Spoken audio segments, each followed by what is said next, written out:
बच्चों, आज हम हिंदी व्याकरण में वर्ण विचार में वर्तनी की दुनिया पढ़ेंगे। मौखिक ध्वनियों को जब लिपिबद्ध करते हैं तो जो वर्ण या वर्ण समुदाय संगठित होता है उसे वर्तनी कहते हैं। वर्तनी का सीधा संबंध उच्चारणों से तो है ही, साथ ही में कुछ और बातें भी हैं जिनका ध्यान रखा जाना चाहिए। मानकता तथा सरलता की दृष्टि से हिंदी की वर्तनी में समय समय पर संशोधन भी किए गए हैं। संशोधन माने शुद्धिकरण, यानी जो उसकी कमियां हैं उसे दूर करने का, जो हिंदी भाषा में लिपि में या कोई भी कमियां हैं या वर्तनी में जो कमी है उसको दूर करने के लिए उसका संशोधन मतलब उसका शुद्धिकरण किया गया है। इन संशोधनों की अद्यतन जानकारी तथा ध्वनियों के लिए प्रयुक्त लिपि चिन्हों को कैसे पढ़ा जाए, इस पर सावधानी पूर्वक ध्यान देना जरूरी है। वर्तनी के मामले में कहा जा सकता है, सावधानी हटी और दुर्घटना घटी। यहाँ तो बचाव में ही बचाव है। जैसा लिखा गया है उसे वैसा पढ़ो, पर ध्यान देने से वर्तनी की गड़बड़ियां सुधरती हैं। वर्तनी ठीक रहे इसके लिए यह भी जरूरी है कि उच्चारण में हम शब्दों का वही रूप बोले जो मानक रूप से लिखा पढ़ा जाता है, यानी जो मानक भाषा के अंतर्गत आता है, हमें भाषा का वही रूप उच्चारित करना चाहिए और वही लिखना चाहिए। उच्चारण में ली जाने वाली छूट ही समस्या की जड़ है। जैसे भी आप चाहें वैसे उच्चारण कर देते हैं तो इस कारण क्या होता है, उसके लेखनी में, आपके लिखने में भी क्या होती है, त्रुटि होती है।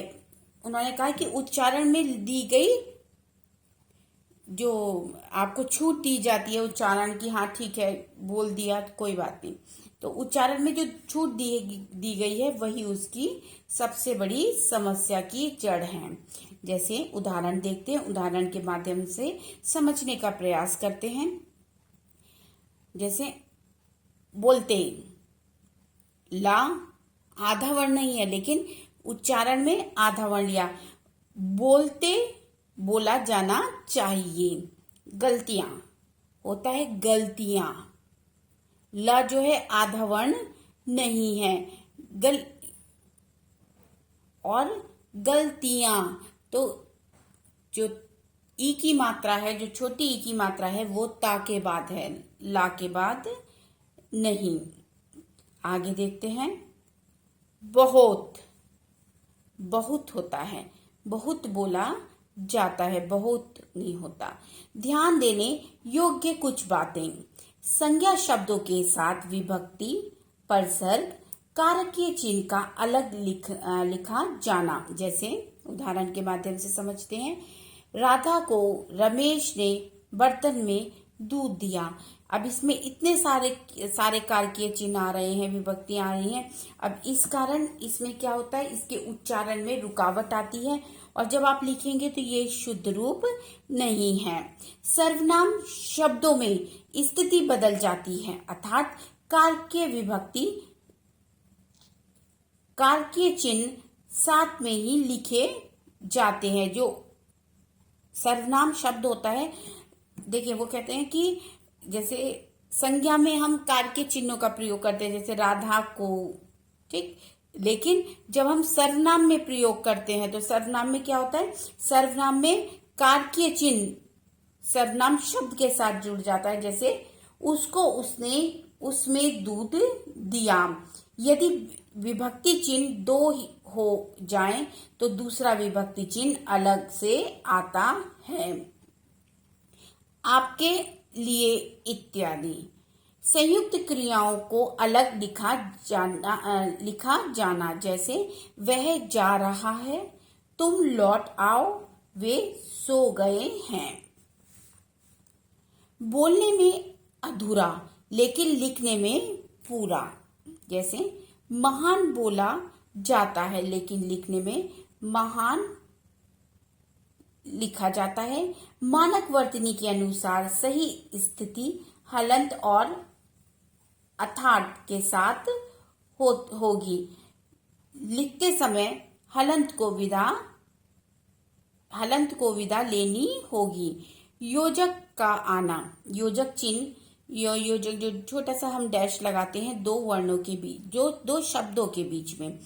एक शब्द का दो बार प्रयोग, मतलब एक ही शब्द जब दो बार आता है, जैसे बार बार, धीरे धीरे, घर घर,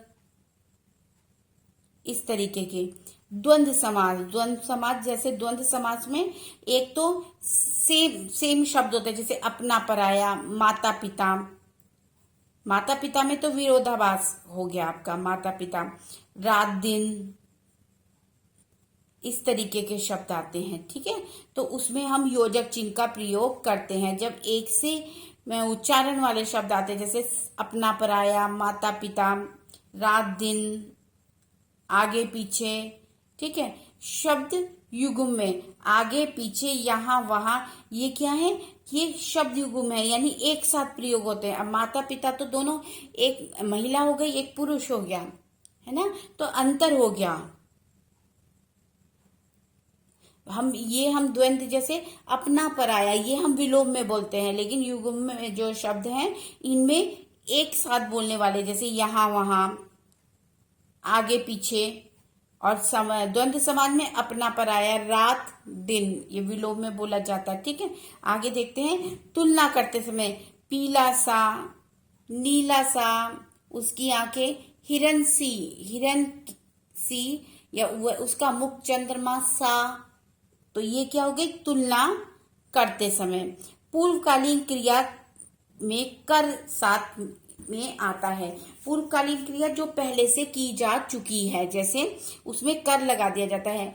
राम नहाकर स्कूल जाएगा, पूर्वकालीन क्रिया है कि नहाकर, जो पहले करेगा, पहले नहाएगा और उसके बाद स्कूल जाएगा। तो जो नहाने की क्रिया है जो पहले आई है वो क्या कहलाएगी, पूर्वकालीन क्रिया। पहले नहाएगा उसके बाद ही वो स्कूल जाएगा। मैं खाना खाकर सो गया, मैंने पहले क्या किया, खाना खाया, तो वो क्या होगी, पूर्व माने पूर्व का अर्थ होता है पहले से।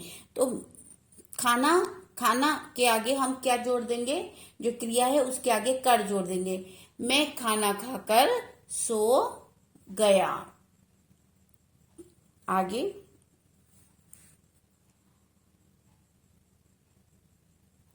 ळ और ढ का उच्चारण तथा प्रांतीयता के कारण पैदा होने वाले भ्रम, जैसे डमरू, सड़क। ड से कोई शब्द शुरू नहीं होता, यानी किसी भी शब्द का आरंभ उसे ळ से नहीं होता। ळ से किसी भी शब्द का आरंभ नहीं होता। ढ और ळ, ढक्कन और पड़, ळ से भी कोई शब्द शुरू नहीं होता।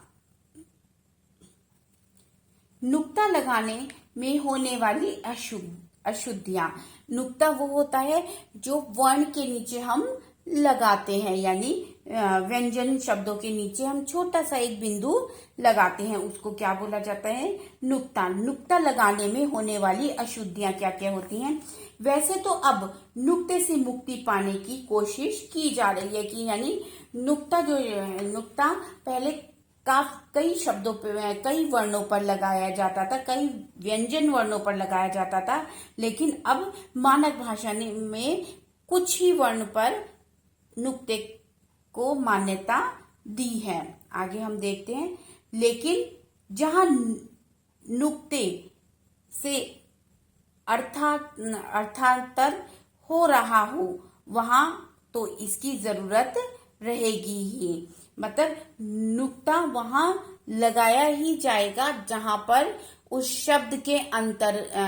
शब्द के अर्थ में परिवर्तन आ रहा हो। जैसे एक जैसे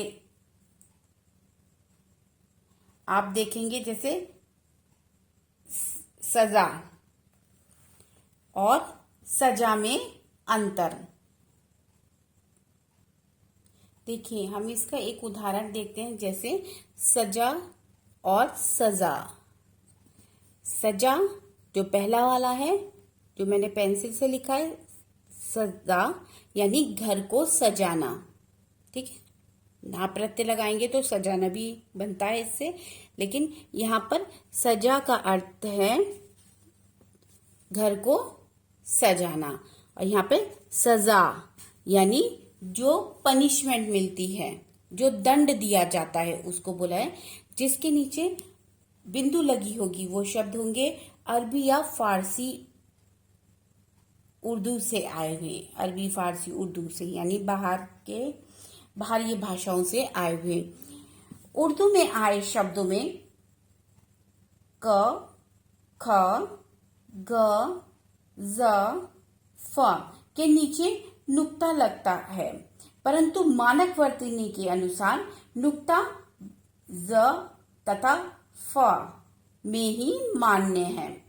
ठीक, अब जो है दो वर्णों पर जो है, दो व्यंजन वर्णों पर नुक्ता को मान्यता दी गई है। ऐसा नहीं कि इसका प्रयोग आपको देखने को नहीं मिलेगा। जो और व्यंजन वर्ण है उन पर भी प्रयोग तो मिलेगा आपको देखने पर, लेकिन मान्यता अब इन्हीं दो वर्णों को दी है कि हिंदी भाषा में इन दोनों का ही प्रयोग होगा। लेकिन नुक्ते का प्रयोग आप तब मतलब नुक्ते का प्रयोग कर सकते हैं तब जब उस शब्द के अर्थ में परिवर्तन आ रहा हो, अर्थ में जब भिन्नता आ रही हो तब। आगे देखते हैं वर्तनी तथा उच्चारण संबंधित अशुद्धियां और उनका निराकरण, यानी जो अशुद्धियां हैं उनको शुद्ध करना। ठीक, हास्य स्वर को दीर्घ स्वर में और दीर्घ स्वर को हास्य स्वर में किस तरह लिखा जाता है। जैसे उच्चारण में बड़े उ की मात्रा ज्यादा समय लेती है उच्चारण करने में, और जो छोटे उ की मात्रा है वो कम समय लेती है। जैसे साधु अशुद्ध शब्द है, साधु शुद्ध शब्द है साधु, साधु। आगे आधीन अशुद्ध शब्द है आधीन, शुद्ध शब्द है अधीन।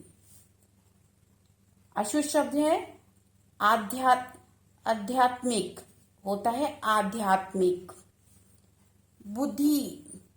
बुद्धि होता है बुद्धि। अशुद्ध शब्द है बारात, शुद्ध शब्द है बारात। अशुद्ध शब्द है ऊपर, शुद्ध शब्द है ऊपर। अशुद्ध शब्द है बीमारी, शुद्ध शब्द है बीमारी। शुद्ध शब्द है शुद्धि, अशुद्ध शब्द है शुद्धि और शुद्ध शब्द है शुद्धि। नासिका ध्वनियों में होने वाली अशुद्धियां, जैसे प्राण, प्रण, प्रण, करण, कर्ण, रण क्षेत्र। अशुद्ध शब्द गुण, शुद्ध शब्द गुण। करण, करण। त्रिकोण, बाण, कुछ और अशुद्धियां जो गलत उच्चारण के कारण होती हैं, जैसे किरसन, कृष्ण। शाम, शाम। लड़ाई। आप देखेंगे कुछ बच्चों की जो टंग में, जीवा में ये प्रॉब्लम होती है लड़ाई, तो वो लिखते भी लड़ाई ही हैं। जैसा उच्चारण करेंगे, बहुत से बच्चे टा को ता लिखते हैं। कृपा, कृपा। बहुत, बहुत। आवश्यक, आवश्यक। कष्ट, कष्ट। कृपा, कृपा। री, ये जो मात्रा है ये री की, ये जो री है, ठीक है, ये र नहीं उच्चारण होगा, ये री का है, तो इसको बोलेंगे कृपा, कृपा। आगे हमने इस पाठ में जाना भाषा की सबसे छोटी इकाई वर्ण कहलाती है। वर्णों के व्यवस्थित समूह को वर्णमाला कहते हैं। वर्णों के दो भेद होते हैं, स्वर और व्यंजन। स्वर के तीन भेद होते हैं, हास स्वर, दीर्घ स्वर और प्लुत स्वर। आगे बढ़ते हैं। व्यंजनों का उच्चारण स्वरों की सहायता से किया जाता है। व्यंजनों के भेद हमने पढ़े, तीन प्रकार के होते हैं, स्पर्श व्यंजन, ऊष्म व्यंजन, अंतस्थ व्यंजन। ठीक, आगे हम पढ़ेंगे दो स्वर रहित व्यंजनों के मेल से संयुक्त व्यंजन बनता है।